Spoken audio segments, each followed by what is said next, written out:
welcome back to my channel. Today I wanted to do a little different thing. It's kind of more serious. It's about my reaction and what happened when I was told I was going to need to be evaluated and put on the double lung transplant list.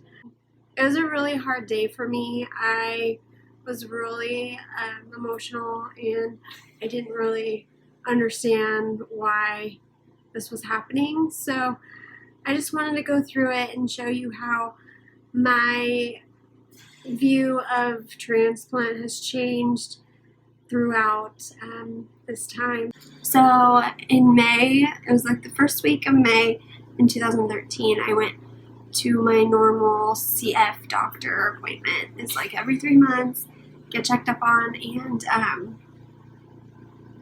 this one was a little different, just a little bit. I had been doing pretty well for whatever, but I knew that I was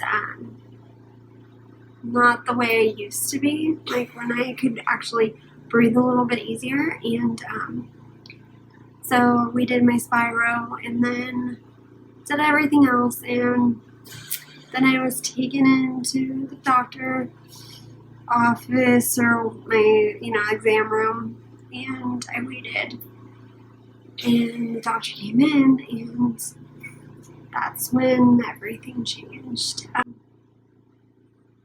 You're never really ready for bad news. Never. And you never think it's going to be you. You never, ever think it's going to be you. That day, I was by myself. No one could go with me due to work and school, which is life. I was fine going by myself. I usually go by myself. Sometimes it just depends on the day if someone can go with me. And everybody tries to go with me because they love being with me and supporting me, which is amazing because I have the most amazing family and friends and boyfriend ever. So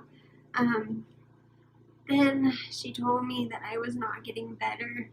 My new baseline was like high 20s, low 30s, and it was time to get me ready to be evaluated for double lung transplant. And honestly, that's the first time I've ever heard that I ever heard a double lung transplant, and I was just like in such a rut, and I was so sad because I tried not to cry when she was in there. I didn't want her to see me cry. I was like, okay, what do we do? Like, what do I do? Like, your first time hearing a double lung transplant and you're gonna need one is like me. And I felt like a failure. I felt like I failed my friends. I felt like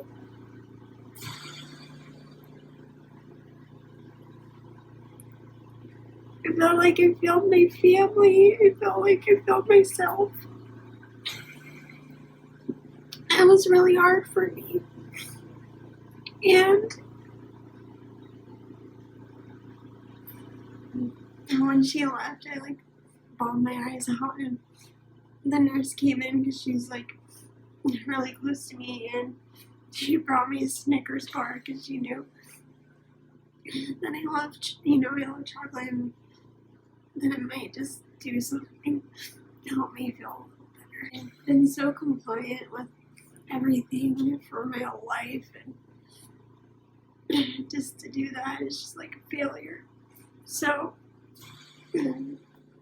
after that, I called my best friend Callie, who's my sister, and I just needed to talk to someone because I was by myself and I just didn't know what to do. And I just told her, and we kind of, she said it's gonna be okay. Everything's gonna be fine. And I was like, I know. But in my mind, I was just feeling so much emotion. It's just so hard. Then I had to drive home in traffic. It was like the worst traffic. And I called my boyfriend and Jeff. I called Jeff, and he was just so supportive of me and just told me, we're gonna get through it. Like, it's gonna be fine. And, you know, you can hear that so many times and just tell yourself it's gonna be okay. But when you have that news, it's just hard to think that it's gonna be okay at that point. Because it's such a life-changing thing. Like, you're dying. That's what they're saying. You're dying and you need new lungs. So it was really hard for me that day, like, and for the next couple weeks, and I kind of wanted to avoid it because I was so, like, I didn't want to talk about it because I was just so upset. And I didn't know how to tell my parents. Like, I told them, and, you know, they were really upset. And that's why I just, felt like I failed everybody. But I didn't. I had nothing. I had no control over this. CF, you have no control over it. You can do as many treatments and then many vest treatments and many antibiotics, but it's what they're gonna do. It's their decision. It's God's decision. It's, you know, it's however long they want to stick around. So it was the hardest day for me. It was really hard. So then, like, probably, I want to say, maybe 3 weeks later, I met with my now friend. I didn't know her then, Katie, who had a double lung transplant, and she's about 5 years out now, and almost 6, I think. I think it's almost 6. At that point, she was 3. I was really reluctant to go talk to anyone about it, but I was like, okay, I'll go. Because I was thinking all negatives about transplant. I was like, this is the worst thing ever, and I was just really upset. I had every right to be. I had every right to be upset and negative about it. And so when I went and talked to her, I met her and her mom, and then we had another CF mom that's our close friend come sit with us too because she knew them, and she brought us together. And Katie's story helped me find positive in transplant. She helped me a lot. Like, she went through everything with me. So just meeting with Katie, I got more of a positive look on it. I decided that I can't make it a negative thing. I'm going to be able to do things that I can't anymore. Life's going to be better. I'm going to be able to breathe. I'm going to be able to travel everywhere I want to go and be able to walk everywhere and not have to look at stairs like the enemy. So at that point, I started to get a positive outlook on transplant. I did wait a while to do the testing because I was not in the mood. I just was like, I don't want to do it. I'm just scared. I don't know what to do. And it was a lot of testing. And so I finally got it done.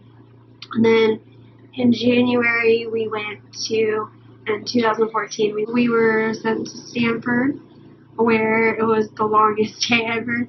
They went through every single thing about transplant you could imagine.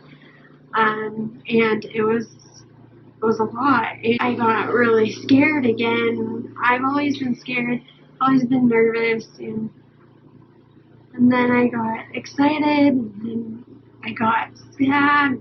In March 2014, I got the call, and they said, you have been approved, and you're going to be listed. And I was so happy, but I was so scared. I was like, what? This is crazy. So the next day, March 12th, I got the call, and they said, you are now listed. This is your UNIS score, and we can call you whenever. I just was like, you guys can call me, and I have to go to the hospital for new lungs. Like, go into surgery and get taken out and put it back in. I just say that the first month of being on the transplant list, you are so scared. Whenever that phone rings, you are just like, oh. So now I am almost 2 years to my anniversary of being listed. So it's getting kind of frustrating, but then you think about it and it's like, I've been waiting so long, and I'm ready. I'm ready for lungs. Like, I want to breathe. But then you get to a point that you're like, okay, is it time yet? But I know I'm going to get them when it's right, like the perfect timing. I'm not worried about it. It's just a waiting game, and then getting sick every 2 months is getting pretty old. Going on antibiotics all the time, just feeling gross, and just having